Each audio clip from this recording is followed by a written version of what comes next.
என்ன பண்ற நீங்க என்ன செய்ய போறோம்? தட்டைப்பயிறு சொரக்கா போட போறாங்க. தட்டைப்பயிறு சொரக்கா எடுத்துட்டேன். தட்டைப்பயிறு வறுத்து வேக வச்சு எடுத்துட்டேன். சொரக்காய் எல்லாம் கட் பண்ணி வச்சுக்கிறேன். மாமனும் செய்யறதுதான் டைம் ஆறி போச்சு. இது வந்து நம்ம சேனல்ல ரொம்ப நாளைக்கு முன்னாடி போட்டோம். தட்டைப்பயிரும் கத்திரிக்காவும் போட்டோம்னு நினைக்கிறேன். இது தட்டைப்பயிறு நல்லா வறுத்து எடுத்தா நல்லா வாசமா இருக்கும். நைட்டே ஊற வச்சிடலாம். நான் இன்னைக்கு வறுத்து தான் இப்பதான் போட்டு வேக வச்சு எடுத்து வச்சிருக்கேன். 4 விசில் விட்டு நல்லா காயெல்லாம் கட் பண்ணி வச்சுட்டேன். எல்லாம் தாளிக்கிறது தான். தேவையான பொருள்லாம் எடுத்து வச்சு வாய் எப்படி செய்யறதுன்னு பார்க்கலாம். காயெல்லாம் வணக்கி தான் போட போறோம். அதனால தேவையான அளவு எண்ணெய் ஊற்றிக்கலாம். நீ குக்கர்லயே செஞ்சிடலாம்னு லேட் ஆயிடுச்சு. கடுகு உளுத்தம் பண்ணி போட்டுக்கலாம்.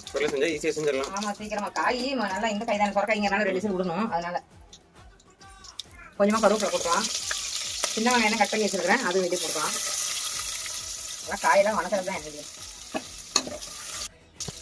தக்காளி 2 தக்காளி நல்லா பெருசாவே கட் பண்ணி வச்சிருக்கிறேன். அது வெளியே போட்டுக்கலாம். எல்லாம் அப்படியே ஒண்ணா போட்டுக்கலாம். ஒண்ணா போட்டு காய் எல்லாமே போட்டு நல்லா எண்ணெயிலேயே வணக்கணும். வெங்காயம் தக்காளி வணங்கிறதுக்கோசரம் கொஞ்சம் உப்பு போட்டுக்கலாம். காயை அதிலே போட்டுக்கலாம். சொரக்காய் கட் பண்ணி கழுவி எடுத்து வச்சிருக்கிறேன். அது வெளியே போட்டுக்கலாம். காய் நல்லா வணங்கிடுச்சுங்க. கொத்தமல்லி தூள், மஞ்சள் தூள், கொஞ்சம் மிளகாய், தனி மிளகாய் தூள், கொஞ்சம் குழம்பு மிளகாய் தூள், நானே ஒட்டுக்கா போட்டு நல்லா கிளறி விடலாம். அவ்வளவுதான், வேற எந்த தூளும் கிடையாது. தேங்காய் மிளகாய் தூள் போட்டாச்சுங்க. மிளகாய் தூள் கொத்தமல்லி இதெல்லாம் போட்டாச்சு. அதங்காட்டி தேங்காய் அரைச்சிக்கலாம். தேங்காய் தேவையான அளவு குழம்புக்கு எவ்வளவு வேணுமோ அவ்வளவு அரைச்சிக்கலாங்க. நம்ம 4 பேர் தான் இருக்கிறோம், 3 பேர் தான் இருக்கிறோம். பொட்டுக்கல்ல கொஞ்சோண்டு சோம்பு.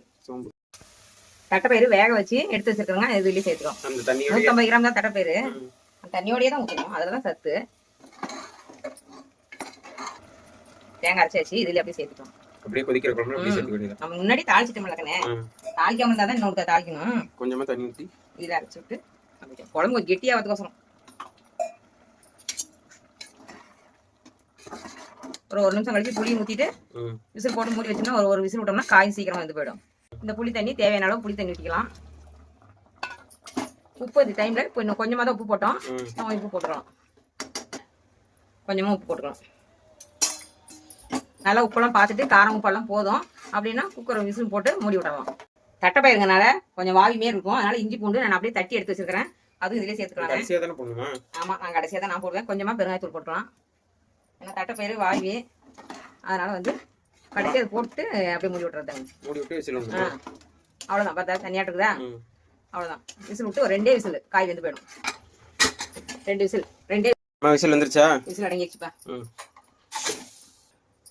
சீக்கிரமா வந்துருச்சு. அவ்வளவுதான். வேற எல்லாம் எதுவுமே சேர்த்துற வேலையெல்லாம் இல்ல. கொத்தமல்லி தலையை போட்டு இறக்கிட்டோம்னா தட்டைப்பயிறு சொரக்கா குழம்பு சூப்பரா ரெடி ஆயிடுச்சு. சாப்பாட்டுக்கு இட்லி தோசைக்கெல்லாம் கூட ஊற்றி சாப்பிடலாம். அவ்வளவுதாங்க. சொரக்காயும் தட்டைப்பயிரும் போட்டு நல்லா கமன்னு நல்லா வாசமான குழம்பு வச்சு வச்சிங்க. இந்த மாதிரி நீங்களும் சேர்க்காம சப்ஸ்கிரைப் பண்ணிடுங்க. அடுத்த வீடியோல பார்க்கலாம். பாய்.